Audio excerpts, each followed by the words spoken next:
26 जून 1987 दिन के करीब 1 बज रहे थे। सियाचिन की बर्फीली पहाड़ियों पर -40 डिग्री की बेरहम ठंड पड़ रही थी। 3 दिन से भूखे प्यासे भारतीय सैनिक 22,000 फीट की ऊंचाई पर एक ऐसी लड़ाई लड़ने जा रहे थे जो नामुमकिन थी। उनके सामने थी 1,500 फीट ऊंची 90 डिग्री की खड़ी बर्फ की दीवार, एक गलती और सीधी मौत। उनके हथियार ठंड से जम चुके थे, खाना खत्म हो चुका था। प्यास बुझाने के लिए वे बस बर्फ चाट रहे थे, लेकिन उनके दिमाग में केवल एक ही बात थी, अपने शहीद साथियों का बदला लेना और उस चोटी पर तिरंगा फहराना जिस पर पाकिस्तान ने अपने फाउंडर मोहम्मद अली जिन्ना के नाम पर कायद पोस्ट बनाई थी। लेकिन सवाल ये था, जब 1984 में ऑपरेशन मेघदूत से भारत सियाचिन जीत चुका था, तो फिर 1987 में ऑपरेशन राजीव की जरूरत क्यों पड़ी? क्या हुआ था उस चोटी पर जहां 10 भारतीय जवान शहीद हो गए? और कैसे नायब सूबेदार बाना सिंह ने हाथों से लड़कर पाकिस्तान के उस किले को तबाह कर दिया? यह है ऑपरेशन राजीव की पूरी कहानी। इस कहानी की शुरुआत होती है अप्रैल 1984 से, जब भारत ने ऑपरेशन मेघदूत लॉन्च करके पूरे सियाचिन ग्लेशियर पर कब्जा कर लिया। साल्टोरो रिज की सभी मुख्य चोटियों को कैप्चर करके भारत ने पाकिस्तान और चीन के बीच सीधी कनेक्टिविटी को हमेशा के लिए तोड़ दिया। ये हार पाकिस्तान के तानाशाह राष्ट्रपति जिया उल हक को बर्दाश्त नहीं हुई। उन्होंने कई बार सियाचिन की अलग अलग पोस्टों पर कब्जा करने की कोशिश करवाई, लेकिन हर बार भारत ने पाकिस्तान को मुंहतोड़ जवाब दिया। फिर 1987 की शुरुआत में कुछ ऐसा हुआ जिसने पूरा खेल बदल दिया। ब्रिगेडियर परवेज मुशर्रफ के नेतृत्व में पाकिस्तान ने बिला फॉन्ड ला के पास 22,000 फीट ऊंची एक चोटी पर कब्जा कर लिया और वहां अपनी एक पोस्ट बनाई। इस पोस्ट का नाम पाकिस्तान ने बड़े फख्र से अपने देश के फाउंडर मोहम्मद अली जिन्ना के नाम पर कायद पोस्ट रखा। ये चोटी भले ही साल्टोरो रिज की सबसे ऊंची चोटी नहीं थी, लेकिन भारत के लिए ये सबसे बड़ा खतरा बन गई, क्योंकि इस ऊंचाई से पाकिस्तान भारत के करीब 80 किलोमीटर तक के इलाके पर नजर रख सकता था। सबसे बड़ी परेशानी ये थी कि ये पोस्ट बिला फॉन्ड ला के इलाके में थी, जहां से पाकिस्तान भारत की अमर पोस्ट और सोनम पोस्ट दोनों पर निगरानी रख सकता था। इन दोनों पोस्टों पर भारतीय सैनिकों की जरूरत की हर चीज हेलीकॉप्टर से सप्लाई होती थी। अमर पोस्ट कायद पोस्ट के साउथ में थी, जबकि सोनम पोस्ट नॉर्थ में। कायद पोस्ट पर कब्जा करने के बाद पाकिस्तान कुछ समय तक शांत रहा, लेकिन 18 अप्रैल 1987 को पाकिस्तान ने अपना असली रंग दिखाया। कायद पोस्ट से पाकिस्तानी ट्रूप्स ने अचानक भारत की सोनम पोस्ट पर हमला कर दिया। इस हमले में 2 भारतीय जवान शहीद हो गए, लेकिन बात यही नहीं रुकी। पाकिस्तान अब सोनम पोस्ट पर सैनिकों को जरूरत का सामान भी सप्लाई नहीं करने दे रहा था। हर हेलीकॉप्टर पर गोलीबारी हो रही थी। भारतीय सैनिकों तक बेसिक जरूरतों की चीजें पहुंचाना भी मुश्किल हो गया था।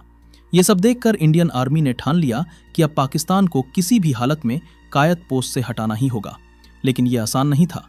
पाकिस्तानी ट्रूप्स कायद पोस्ट पर बैठकर 24 घंटे भारतीय सैनिकों की निगरानी कर रहे थे। पोस्ट करीब 22,000 फीट की ऊंचाई पर थी।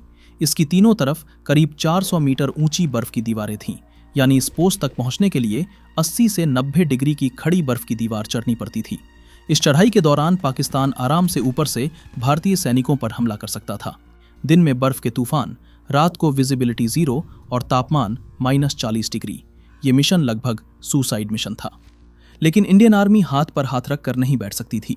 29 मई 1987 कायद पोस्ट को कैप्चर करने के लिए भारत ने एक प्लान बनाया। सबसे पहले 8 Jammu and Kashmir light infantry की एक यूनिट को कायद पोस्ट तक पेट्रोलिंग के लिए भेजा गया। उनका काम था पोस्ट तक के इलाके को एनालाइज करना और ये पता लगाना कि पोस्ट पर कितने पाकिस्तानी ट्रूप्स हैं और उनके पास कौन से हथियार हैं। इस मिशन का नेतृत्व 2nd लेफ्टिनेंट राजीव पांडे कर रहे थे। वे एक होनहार और युवा ऑफिसर थे। उनकी बहादुरी की कहानी पूरी यूनिट में मशहूर थी। 29 मई को राजीव पांडे 13 सैनिकों के साथ कायद पोस्ट की ओर निकले। उन्हें निर्देश दिए गए थे कि वे पोस्ट तक पहुंचने का बेस्ट रूट खोजें और पाकिस्तानी ट्रूप्स की ताकत का अंदाजा लगाएं। राजीव पांडे और उनकी टीम ने रात के अंधेरे में खड़ी बर्फ की दीवार चढ़नी शुरू की। घंटों की मेहनत के बाद वे पोस्ट के करीब पहुंच गए, लेकिन तभी पाकिस्तानी ट्रूप्स की नजर उन पर पड़ गई और अंधाधुंध फायरिंग शुरू हो गई। पाकिस्तान के लिए ऊपर से हमला करना आसान था। नीचे से चढ़ रहे भारतीय सैनिक खुले निशाने थे। अगले ही पलों में 10 भारतीय जवान शहीद हो गए, जिनमें 2nd लेफ्टिनेंट राजीव पांडे भी शामिल थे। लेकिन अपनी जान गंवाने से पहले भारतीय सैनिकों ने रस्सियों की मदद से ऊपर तक रास्ता बना दिया था। साथ ही कुल्हाड़ी से बर्फ में फुट होल्ड भी बनाए थे, ताकि बाद में चढ़ने वाले सैनिकों को आसानी हो। अपने जवानों के शहीद होने की खबर सुनकर पूरी यूनिट गुस्से से खौल उठी। हर जवान के दिल में बदले की आग भड़क रही थी। देर न करते हुए एक नया ऑपरेशन लॉन्च किया गया। सेकंड लेफ्टिनेंट राजीव पांडे को सम्मान देने के लिए इस ऑपरेशन का नाम ऑपरेशन राजीव रखा गया। इस ऑपरेशन को मेजर वरिंदर सिंह के नेतृत्व में अंजाम देना था। कैप्टन अनिल शर्मा को उनका डिप्टी बनाया गया। साथ में थे 3 जेसीओ, सूबेदार हरनाम सिंह, सूबेदार संसार चंद और नायब सूबेदार बाना सिंह। कुल मिलाकर 62 भारतीय वीरों को कायद पोस्ट को कैप्चर करने के लिए भेजा गया। 23 जून की रात सभी सैनिकों को सोनम पोस्ट पर इकट्ठा किया गया, जहां उन्होंने अपना बेस तैयार किया। दोस्तों, आगे बढ़ने से पहले आप लोगों से एक रिक्वेस्ट है, यदि आपको हमारे वीडियोस पसंद आ रहे हों तो इसे लाइक और चैनल को सब्सक्राइब जरूर करें। Thank you. 24 जून की रात को करीब 10 लोगों की एक टुकड़ी सूबेदार हरनाम सिंह के नेतृत्व में आगे भेजी गई। उन्होंने वही रास्ता चुना जो राजीव पांडे ने बनाया था, लेकिन ये रास्ता आसान नहीं था। सुई की नोक जैसी पतली चट्टान पर एक पैर फिसला तो सीधी मौत थी। दिन बीत जाने के कारण राजीव पांडे की टीम द्वारा छोड़ी गई रस्सियां और फुटहोल्ड अब बर्फ के नीचे दब गए थे। चढ़ाई के दौरान सैनिकों को राजीव पांडे और उनके साथियों की लाशें भी मिली, जो अभी भी बर्फ के नीचे दबी हुई थीं। तभी एक बार फिर पाकिस्तानी ट्रूप्स ने भारतीय सैनिकों को देख लिया और मशीन गन से नॉन स्टॉप फायरिंग शुरू कर दी। सूबेदार हरनाम सिंह और उनके साथी जवाब देना चाहते थे, लेकिन उनके सभी हथियार ठंड से जम गए थे। एक भी बंदूक काम नहीं कर रही थी। हरनाम सिंह समझ गए कि अगर वे आगे बढ़े तो पाकिस्तान उन्हें भी मार देगा। इसलिए उन्होंने रिस्क नहीं लिया और अपनी टुकड़ी के साथ सभी शहीद जवानों की लाशें लेकर वापस लौट आए। बाद में पता चला कि पाकिस्तानी सैनिक अपनी बंदूकों के नीचे जलता हुआ केरोसिन स्टोव रखते थे, जिससे उनकी बंदूकें लगातार काम करती रहती थीं।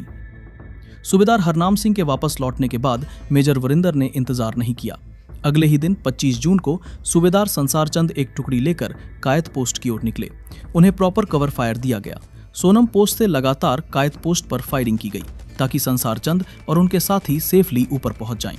हैवी कवर फायर के साथ संसार चंद और उनकी टीम कायद पोस्ट के टॉप तक पहुंच गए, लेकिन जैसे ही वे अपने रेडियो से बेस कैंप से कनेक्ट करने गए, उन्होंने देखा कि रेडियो काम नहीं कर रहा था। बैटरी फ्रीज हो गई थी। संसार चंद मेजर वरिंदर से कनेक्ट नहीं कर पाए, जो केवल 100 मीटर की दूरी पर थे। कनेक्शन न होने के कारण एक बार फिर मिशन अबॉर्ट करना पड़ा और ये हमला भी फेल हो गया। 26 जून 1987 मिशन शुरू हुए 3 दिन बीत चुके थे। भारतीय सैनिक पूरी तरह थक चुके थे। इतनी ऊंचाई पर उनके पास न तो रहने के लिए शेल्टर था और न ही खाना। भूख प्यास से परेशान सैनिक बर्फ चाट कर अपनी प्यास बुझा रहे थे, लेकिन उनके मन में कायद पोस्ट को कैप्चर करने की एक जिद बैठ गई थी। इस ऊंचाई पर ज्यादा समय रहना खतरनाक था। हेलुसिनेशन और मेंटल ब्रेकडाउन आम बात थी। इसलिए मेजर वरिंदर बार बार सभी साथियों से उनका और उनके दोस्तों का नाम पूछते थे, ताकि पता चल सके कि सब ठीक हैं या नहीं। लेकिन जैसे जैसे समय बीत रहा था, खतरा बढ़ता जा रहा था। इसलिए इस बार मेजर वरिंदर ने फैसला किया कि अब रात का इंतजार नहीं किया जाएगा। दिन में ही थर्ड और फाइनल ऑपरेशन लॉन्च किया जाएगा। लास्ट और फाइनल अटैक के लिए 2 टीमें बनाई गईं। 8 लोगों की एक टीम को मेजर वरिंदर लीड कर रहे थे। 5 लोगों की दूसरी टीम को नायब सूबेदार बाना सिंह लीड कर रहे थे। दोनों टीमें 26 जून की सुबह अपनी चढ़ाई शुरू करती हैं। मौसम काफी खराब था। पाकिस्तानी ट्रूप्स को लगता ही नहीं था कि 2 बार हारने के बाद इतने खराब मौसम में भारतीय सैनिक फिर से कोशिश करेंगे। इसलिए इस बार वे सतर्क नहीं थे। भारतीय सैनिक बिना कोई फायरिंग किए चुपचाप आगे बढ़ते रहे। दोनों टीमें कायद पोस्ट की 2 अलग अलग साइड से चल रही थी। बाना सिंह की टीम ने एक अनएक्सपेक्टेड डायरेक्शन चुनी, ऐसी दिशा जिससे पाकिस्तान ने कभी सोचा भी नहीं था कि कोई आएगा, क्योंकि वहां से चढ़ना मौत को गले लगाने जैसा था। पाकिस्तानी सैनिक बाना सिंह के हमले से बिल्कुल अनजान अपने बंकर में बैठे थे। बाना सिंह अपने साथी राइफलमैन चुन्नी लाल, लक्ष्मण दास, ओमराज और कश्मीर चंद के साथ कायद पोस्ट पर पहुंच गए। मौसम खराब होने के कारण उन्हें कोई कवर फायर नहीं मिल पाया। विजिबिलिटी बेहद कम थी। जब बाना सिंह पोस्ट पर पहुंचे तो उन्होंने देखा कि वहां पाकिस्तान का केवल एक बंकर था, जिसमें कुछ पाकिस्तानी ट्रूप्स बैठे थे। ये देखकर बाना सिंह ने पहले एक ग्रेनेड बंकर में फेंक दिया। धमाके में कई पाकिस्तानी सैनिक मारे गए, लेकिन बचे हुए सैनिक फौरन हमला करने के लिए आगे बढ़े। बाना सिंह और उनके साथियों ने हथियार उठाए, लेकिन तभी पता चला कि उनके सभी हथियार ठंड से जम चुके थे। अब बाना सिंह के पास हैंड टू हैंड कॉम्बैट के अलावा कोई चारा नहीं था। 3 दिनों की भूख, प्यास और थकान को भूलकर बाना सिंह और उनके साथी हाथों से ही लड़ने लगे। -40 डिग्री में 22,000 फीट की ऊंचाई पर बिना हथियारों के बाना सिंह और उनकी टीम ने ऐसी लड़ाई लड़ी कि 6 पाकिस्तानी सैनिक मारे गए। बाकी बचे हुए पाकिस्तानी सैनिकों ने अपनी जान बचाने के लिए क्लिफ से छलांग लगा दी और आखिरकार कई दिनों की मेहनत और कई जवानों की शहादत के बाद भारतीय सैनिकों ने कायद पोस्ट को अपने देश के नाम कर लिया। इस पूरे मिशन के दौरान मेजर वरिंदर को भी भारी चोटें आईं। आर्टिलरी शेल के कारण उनकी छाती और पीठ पर गहरे घाव हो गए, लेकिन गंभीर चोटें आने के बाद भी उनकी जान बच गई, क्योंकि भारी ठंड के कारण उनका खून जम गया और घाव से ज्यादा ब्लड लॉस नहीं हुआ। 1500 फीट से भी ऊंची बर्फ की दीवार को चढ़कर 22,000 फीट ऊंची चोटी को सब जीरो कंडीशन में हैंड टू हैंड कॉम्बैट करके जीतना, ये सिर्फ एक मिलिट्री ऑपरेशन नहीं था, ये भारतीय सैनिकों की साहस, जज्बे और देशभक्ति की मिसाल थी। कायद पोस्ट पर कंट्रोल करने के बाद भारतीय सैनिकों ने पाकिस्तानी मशीन गन को पाकिस्तानी पोजीशन पर ही तान दिया। पाकिस्तान ने कई बार इस पोस्ट को वापस लेने की कोशिश की, लेकिन हर बार उनकी कोशिश असफल रही। बाना सिंह के साहस और वीरता को देखते हुए कायद पोस्ट का नाम बदलकर बाना पोस्ट कर दिया गया और उन्हें परमवीर चक्र से सम्मानित किया गया। सूबेदार हरनाम सिंह और सूबेदार संसार चंद को महावीर चक्र दिया गया। मेजर वरिंदर सिंह और सेकंड लेफ्टिनेंट राजीव पांडे को वीर चक्र से सम्मानित किया गया। राइफलमैन चुन्नीलाल और ओमराज को सेना मेडल दिया गया। आज भी बाना टॉप पर तिरंगा लहरा रहा है। आज भी वहां भारतीय सैनिक अपनी ड्यूटी कर रहे हैं और आज भी वो पोस्ट भारत के अदम्य साहस की याद दिलाती है। दोस्तों, अगर वीडियो पसंद आया हो तो वीडियो को एक लाइक जरूर करें और चैनल को भी सब्सक्राइब करें। हम ऐसे ही वीडियोस हर हफ्ते लाते रहेंगे। तब तक के लिए जय हिंद।